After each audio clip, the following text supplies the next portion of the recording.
Welcome to Canada's podcast. Hi everyone, I'm Phil Bliss, founder of Canada's podcast, today coming to you from Toronto. And we're going to meet Conrad Wasella. Conrad was very excited when he first saw the Intel Extreme Masters professional gaming competition in Poland.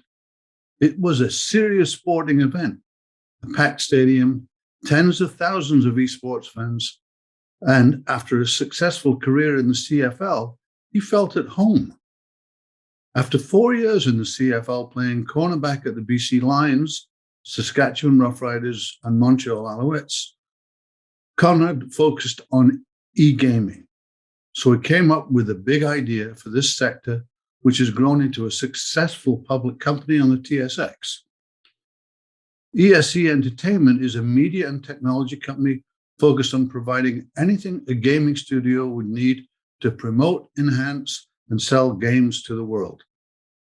Since 2019, the company has grown from its core group of friends to 150 employees worldwide.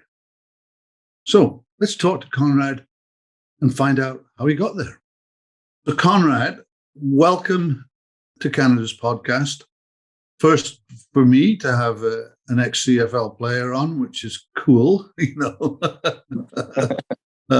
So before we get too deep into our conversation, tell us a bit about yourself. You know, what you've done, what you're doing now, and you know how you got here. Not flying in, but you know the at least the entrepreneurial journey and the personal journey, because it's really interesting, the personal journey as well. Well, first and foremost, thanks for having me on. Excited to be on and to share the story.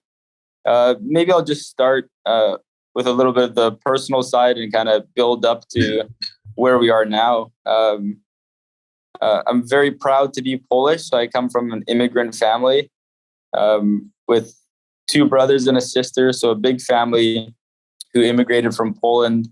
The work ethic was instilled very early in my life. For my family, we really had nothing, and we fought for everything we had from day one. That work ethic really made me the athlete that I was. So I got into sports at a very young age, fell in love with football. That led to a full ride scholarship to the University of British Columbia. And then from there, I was lucky enough to fulfill my lifelong dream of becoming a professional football player in the Canadian Football League, where I played for more than 4 years on 3 different teams. So that was kind of my journey of sports. I was obsessed with sports, but I always had a knack for business. Growing up with limited resources, I felt like my entire family was always very entrepreneurial.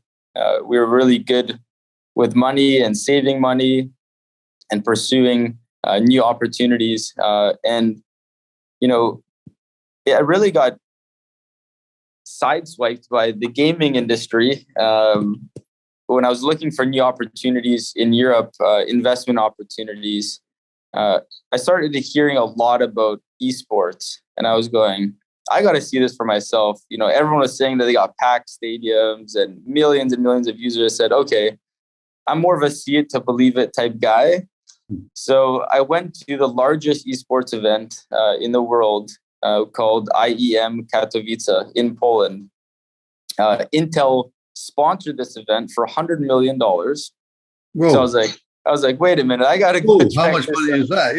Yeah. So I walk into this stadium, and it's packed, 50,000 people. The players are on billboards. And it was like a light bulb moment. I said, okay, I got to really dive into this more.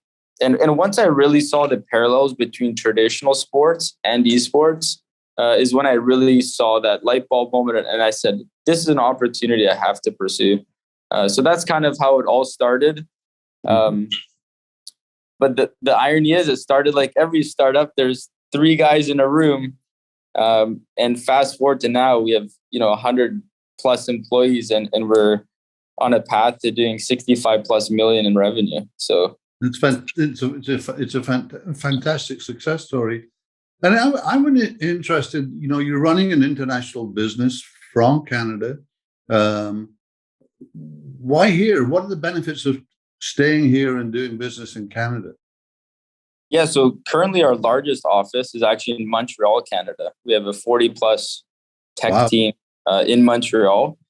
The benefits are Vancouver and Montreal are one of the two largest gaming hubs in the world as it pertains to gaming developers. So companies like Electronic Arts, Ubisoft, groups that are, 10, $20 billion companies are based out of those provinces.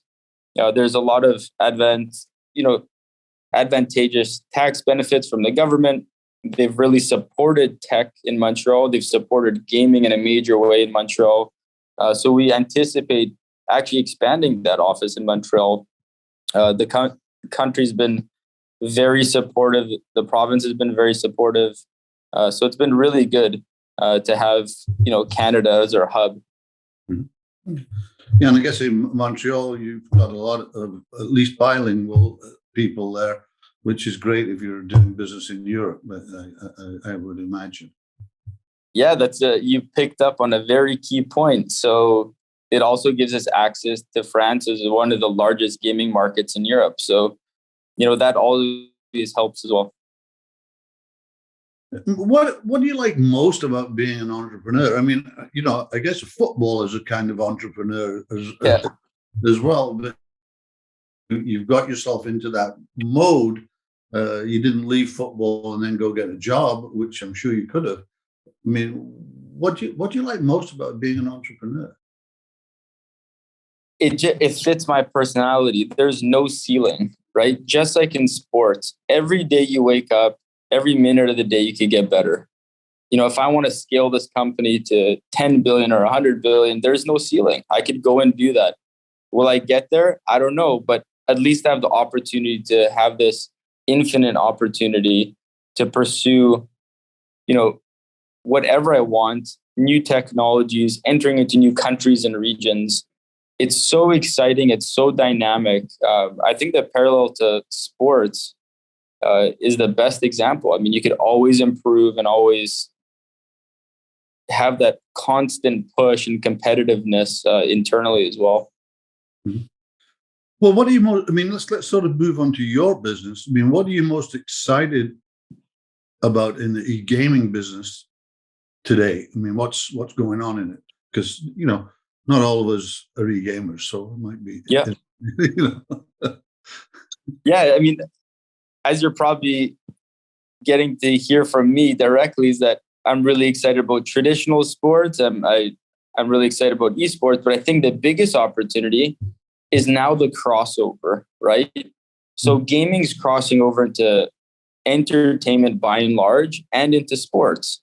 So you see, Formula One with sim racing. You see the crossover with the NBA and all the soccer clubs with the sports. You're really seeing this crossover across all entertainment, including music as well.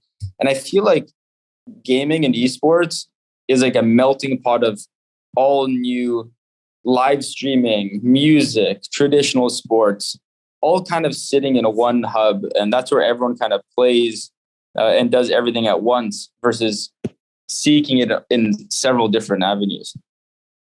I mean, e-games, I mean, I think I built my first virtual casino about 20 plus years ago. Well, e-games is always hit sort of the Web3, the meta thing. Where is it with on that front? We've got a lot of tech listeners, so I'm just interested to know, you must be involved in that a little bit, I would think. Oh, absolutely. One of our biggest customers is Roblox, right? It's one of the largest metaverse platforms in the world. Mm-hmm. We help them drive users to their platform, but that's exactly what I'm talking about. Gaming is at the forefront of all these new technologies, whether you want to talk about the metaverse, VR, AR, all these new exciting technologies. It really stems from gaming, and it's going to be built off of those gaming platforms.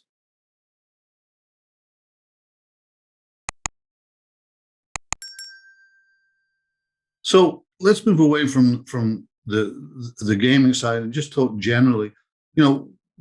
What would you say is the greatest challenge you've faced, growing this business today? And how did you overcome it? Or have you overcome it? Maybe you haven't. I don't know. Yeah. I think it's more of the macro landscape of what's happening in the world. We were hit with COVID, which ironically helped our business, but the global sentiment during COVID was challenging from the perspective of how do you stay motivated? A lot of people had fear of whether they could withstand, such large shutdowns, the economy kind of taking a hit. But, these are the kind of challenges that you don't prepare for. But like I said, the irony is we came out even stronger and we had more people gaming. So it was actually a huge benefit for us. Mm-hmm.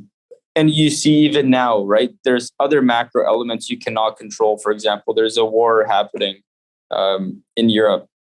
It really goes back to what I said before, is controlling your own destiny, controlling what you can control versus focusing on the macro. And that's something I did as an athlete and I really believe in as an entrepreneur. Mm-hmm. Focus and stay in your lane and execute on what you're doing, and you'll have tremendous success. If you allow macro noise to seep into your life, it's going to suck you in and it's a black hole. That's really good advice, actually. That's absolutely true. What's some things that you wouldn't have done had you known? You're saying, I get the focus side of it and focus and execute and stay in your lane, and that's absolutely great advice. But just think about some things that shouldn't have done that. Can you pass on that? Anything that you've learned in the last little while? Yeah, I think you learn a lot. I think the biggest kind of piece of advice I could give to future, entrepreneurs or CEOs of companies is taking your time specifically to the people that you're working with. People drive the company. You want to find like-minded people and surround yourself with great people. Why? You'll always figure it out. You'll always make it work with the right people. Involving people that don't have the same mindset or the same drive as you could pull you back in some circumstances. I've been blessed. The company's been blessed to have tremendous people, but I think I've picked those people on purpose. But I would say taking even more time to evaluate and picking the right people. Yes, that people are so darn important. I agree. Mentorship is another thing that I think is really important. I always ask this question because I get some interesting answers. What's the best piece of advice that you've received from a mentor? It could be a dad, could be that you kind of, it's always there. It's something that it's one of those gems that you just carry around with you, kind of thing. You got any thoughts on that? I love mentorship. I've had the pleasure of having some of the best coaches in CFL history. I've been around a lot of great coaches and business people. But I think the best advice is kind of going back to what I said, is really focusing on what you control and making the best version of yourself, and not creating limitations for yourself, right? So I think the more successful business people I'm around and the more advice I get from really high performers, the high performers, they just don't have a ceiling. They don't have any limitations, barriers, or walls. It's just infinite for them. So really focusing on, one of my mentors says is kind of being in a different horizon than other people. So you're constantly brainstorming and letting your brain breathe and bring in new ideas at a very high level, and then bringing that back down like I said, with that hyper focus. So you have those two elements, right? You work harder than everyone and you're focused, but always give yourself that time to really get into that next level, that big horizon, big blue sky mindset. Are you a morning or a night person? Definitely morning. I'm in bed early. It's funny how it's about 80-20 in terms of the entrepreneurial people. They do tend to get up early. It's kind of interesting. And I'm excited in the morning too, which agitates people sometimes. Yeah, and I know what you mean. Yeah, I get up and I'm like that, awake. Yeah. Gone. The switch is on, I'm on, kind of thing. If you had to pick one word to describe yourself, what would it be and why? Well, that's a great one. You caught me off guard a little bit.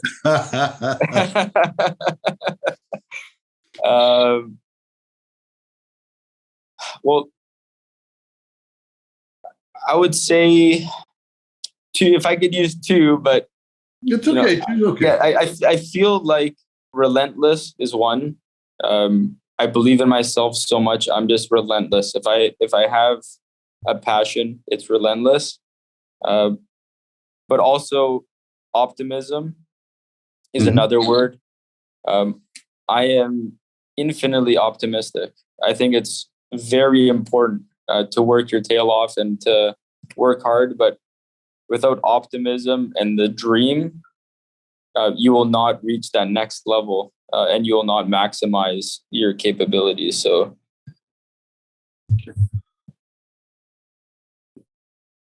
what's keeping you up at night at the moment? If anything, maybe you're totally cool and well, I'm gone kind of thing. Yeah, I mean, it's really interesting. People ask me this question a lot. I have to be genuinely honest. Not a lot. Like I said, I'm extremely optimistic. I write down all my concerns before I go to bed. And when I go to bed, I'm excited to wake up. I'm very blessed. The company is doing very well. I'm healthy. My family's healthy. I'm in a very blessed position. And I go to bed with a smile on my face and I wake up with a smile on my face. Nice. That's really good. So what book, podcast, ebook, audiobook, whatever, are you currently reading or has made a lasting impression on you? Yeah, not to be super basic for autobiographies. I love just reading about, other entrepreneurs and, other athletes and coaches, because I feel like it's just that really authentic story. And I really get to see the parallels between all of these different entrepreneurs and the correlation. When you read all the stories, you really see that they're all very similar. They just have a little different spice, but the personalities are typically the same. They have the same approach to life. They're very positive and optimistic. They have that relentless work ethic. So, yeah, I'm a sucker for autobiographies. I read a lot of them, and that's what really engages me the most. Okay, all right. It's been I can't believe it. We're already 25 minutes in, and it's like, where'd it go? Yeah. I don't really like to run past 25 minutes. So, how can people get a hold of you, Conrad? If they've listened to this, sometimes they want to connect. How can they get a hold of you? I think the two best ways in the business world, just jumping on LinkedIn, finding me on LinkedIn. I'm very accessible there. And then if you're interested about the actual company, which I hope everybody is, go to our website, esegaming.com. And if you're an investor or you want to be a shareholder of the company, our ticker on the Toronto Venture Exchange is ESE.V. So everything's on the website. Go check it out. And if you want to chat personally, just go to LinkedIn and find me. Okay. Conrad, been great. Thank you very much. It's an interesting story for sure. It's a pleasure, Philip. Thank you so much.